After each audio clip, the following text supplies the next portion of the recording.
Grim morning and welcome to the Grim. I'm your host, Kristin. On today's episode, we'll be opening the gate and entering St. Philip's Graveyard and Cemetery, located in Charleston, South Carolina. The aroma of coffee mingles in the air. The gates stand open. Step carefully. It's time to descend into the hauntings of history. It's hard to avoid Charleston, South Carolina on a graveyard podcast. Known as the Holy City for its countless churches, it inevitably comes with its fair share of graveyards. Old, haunted, and steeped in legends that have taken on tales of their own, Charleston is an irresistible destination for any wandering soul. Today, however, we find ourselves within the city's oldest church and its surrounding graveyard, though within feels almost misleading. Charleston itself is a vast lowland cemetery, a romanticized city built on top of the dead. Southern charm softens its edges, disguising its past convincingly, until you begin to read its long and sordid history. It's one of my favorite historical digs, one that reveals unsettling details at every turn. St. Philip's is no different. If you've seen photographs of Charleston, you most likely seen St. Philip's on Church Street. It's an infamously photogenic landmark, frequently captured by visitors touring the city. Yet unless you're on a guided tour, you may never learn its full history. What makes St. Philip's unique is it holds both a graveyard and a cemetery. The graveyard rests beside the church as expected. The cemetery, however, lies across the street to the west, known simply as the West Cemetery. It's easiest to explore its past under the collective name of St. Philip's Cemetery. Established in 1681, St. Philip's is the oldest religious congregation in South Carolina, a title earned through endurance as much as faith. Its first church was a modest wooden structure raised between 1680 and 1681 at the corner of Broad and Meeting Street, on ground that would later become St. Michael's. Even then, the city was young, unstable, and already learning how easily structures and lives could be erased. In 1710, a hurricane tore through Charleston, leaving the original St. Philip's damaged beyond repair. A new church rose a few blocks away on Church Street, its construction slowed by hardship and uncertainty, but finally completed in 1723. It stood there for more than a century, long enough to watch generations pass beneath its roof, until fire claimed it in 1835, reducing stone and timber alike to ash. Yet St. Philip's was rebuilt once more almost immediately. Construction on the present church began that same year and was completed the next, a swift resurrection in a city accustomed to ruin and renewal. The steeple followed between 1848 and 1850, climbing skyward as if to outpace disaster itself. But below that rising silhouette, the dead were already gathering. Every destruction left something behind. Every rebuilding layered the ground with memory. And as the church endured storm, fire, and time, the cemetery quietly grew, patient, permanent, and waiting. The western yard was originally set aside for the burial of strangers and transit white persons, those without family plots, permanence, or place. Over time, that boundary softened, and church members were laid to rest there as well. What began as marginal ground slowly became hollowed by proximity, its purpose reshaped by necessity rather than intention. Today, the West Cemetery holds the dead of rank and remembrance. The irony is difficult to ignore, though. Ground was reserved for outsiders now shelters men woven tightly into the nation's power and identity. A quiet reminder that status fades, boundaries blur, and in death even the carefully divided earth eventually closes the distance. Several colonial governors are buried here along with 5 bishops, yet among them rests a man whose ideals placed him firmly on the wrong side of history, despite his rise to one of the highest offices in the United States, Vice President. John Caldwell Calhoun was born in South Carolina in 1782 and carried his convictions with him to the grave in 1850, convictions so fiercely held that they continue to disturb the American conscience nearly 2 centuries later. Calhoun moved effortlessly through the highest corridors of government: Secretary of War, Secretary of State, U.S. Senator, and the 7th Vice President of the United States. He served under 2 presidents, John Quincy Adams and Andrew Jackson, an uncommon distinction, but his legacy is not defined by how high he rose. It's defined by how far he was willing to go. In 1832, Calhoun became the first vice president in American history to resign the office, walking away from the nation's second highest post when loyalty to his state eclipsed loyalty to the Union itself. Calhoun didn't begin as the man history would remember. Early in his career, he was a nationalist, an advocate for a strong federal government, modernization, and protective tariffs. But in the late 1820s, something hardened. His ideologies shifted simply toward state rights, limited government, and nullification. The belief that individual states could declare federal laws void. At the center of this transformation, though, was slavery. Calhoun became one of the most vocal and unyielding defenders of Southern slavery. He rejected the notion that it was a necessary evil, declaring instead that it was a positive good. He argued that the survival of the Union depended on the North's acceptance of Southern slaveholding power. These ideals rippled outward, shaping Southern political thought, and laying the intellectual groundwork for succession decades later. His clashes with President Andrew Jackson, most famously during the nullification crisis, revealed the lengths to which Calhoun would go.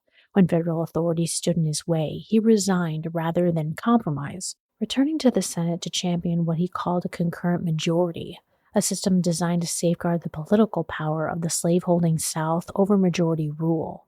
But ideology alone couldn't drive him. Calhoun's resignation was entangled with the Petticoat Affair, a social scandal that consumed Washington's elite. Secretary of War John Eaton and his wife Peggy were ostracized by cabinet wives who judged her marriage improper. Calhoun's own wife led the charge. It was a moment that exposed how national governance could be stalled by social grievance, how questions of honor, reputation, and perceived purity could weigh as heavily as constitutional crisis. Even at the highest levels, petty hierarchies shaped the fate of the nation. In his later years, Calhoun became known as the cast-iron man. Rigid, unyielding, and uncompromising, he enslaved dozens of people on his Fort Hill plantation while shaping theories meant to preserve that very system. Tuberculosis claimed his life in 1850, but his ideals sadly didn't die with him. Even in death, Calhoun's presence stirred concern. During the Civil War, his remains were removed out of fear that Union soldiers might desecrate them. Hidden in an unmarked spot within St. Philip's graveyard, they remained untouched until the war ended, and were eventually returned to his grave in the West Cemetery. Through ruthless ambition and unshakable devotion to slavery, Calhoun helped pull a nation toward fracture and war. His ideals meant to preserve a system built on bondage, shaped policy and politics long after his death, leaving a legacy of suffering intertwined with his name. Now he rests within St. Philip's West Cemetery, on ground once reserved for strangers and outsiders. Even in death, the architects of oppression find themselves folded back into the same soil they worked so fiercely to control. Within St. Philip's, though, Calhoun was not alone. Another man lies here who shared his ideals and who, too, held the levers of power. Rawlins Lowndes was born in 1721 on the island of St. Kitts, into a world already shaped by empire, commerce, and enslavement. His family relocated to Charleston when he was still a child, bringing enslaved people with them. Not long after, his father, ruined by failed investments, took his own life. It was an early lesson in instability, one that followed Lowndes throughout his entire career. Trained as a lawyer, Lowndes rose steadily through South Carolina's colonial ranks. By his early 20s, he had become a provost marshal through ambition, advantageous marriages, and the labor of enslaved people. He amassed vast plantations. For Lowndes, his career was cultivated as deliberately as land. Though he opposed outright independence from Britain, Lowndes aligned himself with the Patriots' cause as imperial control tightened. He denounced the Stamp Act, challenged royal authority, and played a central role in South Carolina's revolutionary government. In 1778, amid war and unrest, he was elected president of South Carolina, what would soon be renamed governor, overseeing sweeping constitutional changes while British forces closed in and his own plantations were raided. Yet Lowndes' resistance to tyranny had its limits. After the war, he emerged as a fierce opponent of the United States Constitution, objecting not to centralized power alone, but to any restrictions on the transatlantic slave trade. To him, federal authority threatened the economic and social order that slavery sustained. He spoke passionately against ratification, arguing that South Carolina's sovereignty and its human property must remain untouched. Lowndes would go on to serve again as state legislator and as mayor of Charleston, shaping civic life even as the nation moved forward without him. Two of his sons would later serve in Congress, both inheriting his influence and his contradictions. He died in 1800, leaving behind a legacy entangled in revolution and restraint. Liberty argued aloud while bondage persisted beneath it. Today he rests in St. Philip's West Cemetery, a man who resisted kings, resisted constitutions, and resisted change itself, now returned quietly to the same earth he worked so fiercely to control. Lowndes' grave marks the end of one era, but not the end of influence. St. Philip's doesn't hold just the men who shaped law and governance, but it also keeps those who shaped the stories of region in text. DuBose Hayward was born in Charleston in 1885, heir to both literary ambition and Southern legacy. A descendant of Thomas Hayward Jr., signer of the Declaration of Independence, he came from the planter elite. Yet much of his life was spent on the margins of health and uncertainty. Childhood illness shadowed him early on: polio, typhoid fever, pleurisy. His body failed him repeatedly, confining him to sick beds where imagination became both refuge and occupation. Hayward left formal schooling at 14, calling himself a miserable student, but literature never loosened its grip. While working as an insurance agent to support himself, he wrote, quietly, persistently, poems and stories shaped by Charleston's low-country rhythms. In 1913, a modest one-act play reached the local stage. It wasn't a triumph, but it was enough to convince him to keep going. By the early 1920s, Hayward had become a central figure in Charleston's literary revival. Alongside fellow writers, he helped found the Poetry Society of South Carolina, giving voice to a region still reckoning with its past. His work drew heavily on the city itself, its languages, its hierarchies, and most notably its African American communities. In 1925, Hayward published Porgy, a novel set in the Charleston's Catfish Row. It was widely praised for its sympathy and lyricism, and soon adapted into a stage play by Hayward and his wife Dorothy. Composer George Gershwin would later join them, transforming the story into the opera Porgy and Bess. When it premiered in 1935, it featured an African American cast and chorus. Unusual, ambitious, and extremely controversial, Hayward's portrayal of African American life earned both admiration and criticism. Some praised him for depicting his characters with humanity rather than caricature. Others argued that sympathy didn't absolve stereotype, that even kindness could preserve a vision of the South frozen in place. The tension still remains, but Porgy and Bess is now regarded as an American masterpiece, its beauty inseparable from the questions it raises. Hayward continued to write novels, plays, poetry, even a beloved children's book, before dying suddenly of a heart attack in 1940 at just 54 years old. A man who listened closely to Charleston, who translated its voices into art, and whose legacy, like the city itself, remains complicated, contested, and impossible to separate from the ground it rose from. Some men, though, didn't just listen to the city. They were shaped by its unwritten rules, its hierarchies, and its relentless expectations. Charleston shaped Edward Rutledge long before he helped shape a nation, its wealth, its hierarchies, and its dependence on enslaved labor forming the quiet foundation of his rise. The youngest of 7 children, Rutledge followed his elder brothers across the Atlantic to study at London's Inns of Court. Returning home in 1772, polished by empire and prepared for power, at just 26 years old, he would become the youngest man to sign the Declaration of Independence. His name etched permanently into the founding of a nation still uncertain of what liberty would mean. In 1774, Rutledge married Henrietta Middleton, binding 2 of South Carolina's most prominent families together. They would have 3 children, though only 2 survived infancy, a quiet reminder of the fragility that threaded even the lives of the elite. By the time Revolution reached Charleston in earnest, Rutledge had established himself as a successful lawyer and leading citizen of the city. He was also a slaveholder, owning more than 50 enslaved people, an inheritance of wealth built on bondage that would shape his politics as much as his prosperity. Though a vocal defender of colonial rights, Rutledge approached independence cautiously. South Carolina's leadership initially believed the moment premature, and Rutledge worked active to exclude African American men from the Continental Army, even as the language of liberty filled congressional halls. When independence was finally declared, he signed, young, resolute, and already deeply entangled in the contradictions of the new republic. He returned to South Carolina in 1776, serving in the General Assembly, and later as a captain of the artillery in the state militia. In 1780, during the British siege of Charleston, Rutledge was captured alongside fellow signers Arthur Middleton and Thomas Hayward. The men were sent south to St. Augustine, prisoners of an empire they had defied, and released the following year in a formal exchange. Rutledge's later career unfolded in legislative chambers rather than on a battlefield.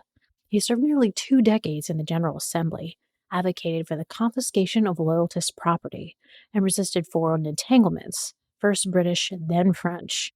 Though once aligned with Thomas Jefferson, Rutledge eventually broke with him, disillusioned by partisan loyalties and shifting alliances. In 1798, he was elected governor of South Carolina. Illness, though, followed him into office. When attending a meeting in Columbia, he was forced to return home, weakened by gout. Edward Rutledge died in Charleston on January 23, 1800, before completing his term. Some claim the news of George Washington's death hastened his end, while others saw it as a slow reckoning of a body worn by ambition.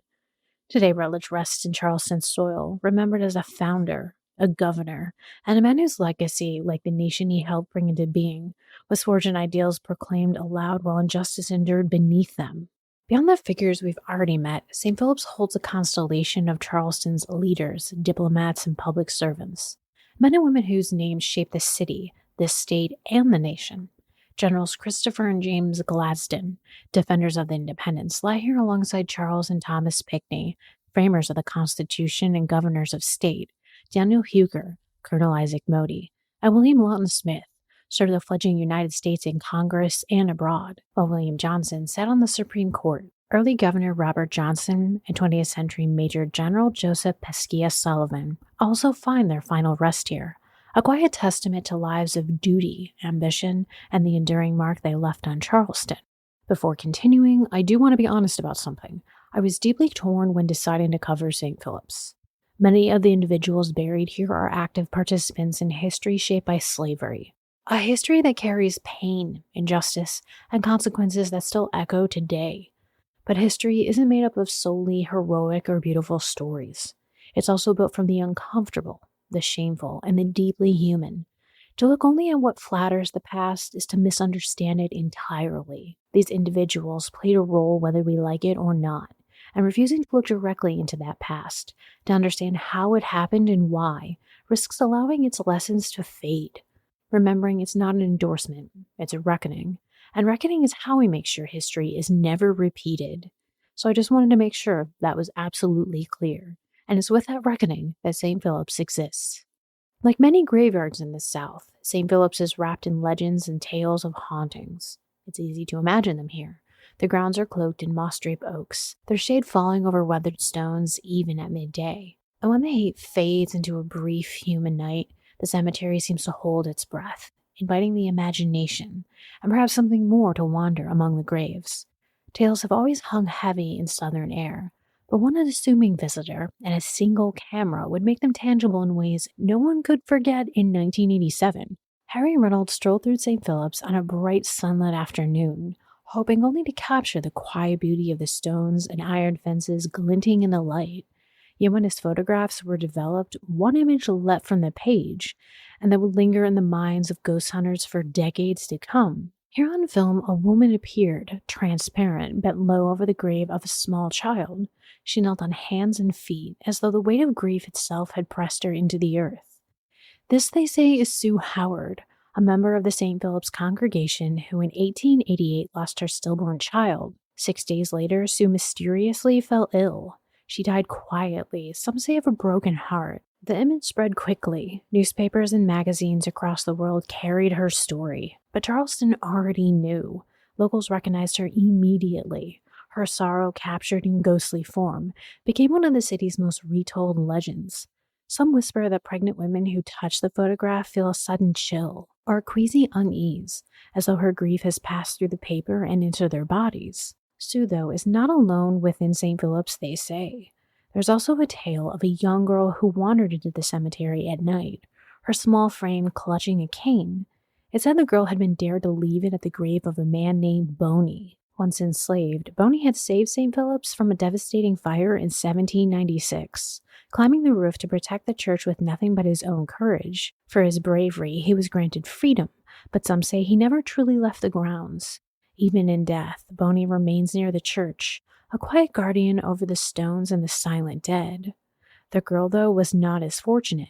Startled by the sound in the darkness, she stumbled, pinning her cane into the wet earth. Terrified and alone, she couldn't rise, and in that moment became one more shadow among the graves. And yet there's a strange comfort in the tale. She's remembered, watched over by Boney's enduring presence, her courage preserved in the whispered stories that still drift through St. Philip's at night. And so the cemetery waits, and not as a place of silence, but accumulation, of lives layered upon one another, held fast in earth and memory. For those who wander its paths, the stones and the shadows begin to speak. The grieving mother, the frightened child, the steadfast protector. Founding fathers and forgotten citizens alike rest here, their stories etched into soil and stone, lingering in the hush between the tombs. For now, though, the stories of St. Philip slip back into stone, and the dead return to their uneasy rest. Yet they're never silent for long. Thank you for walking with us through the Vale into St. Philip's graveyard and cemetery, descending once more into the hauntings of history. The gate is sealed, the veil drawn, yet death keeps no calendar, and so we shall return, as we always do, on the Grim.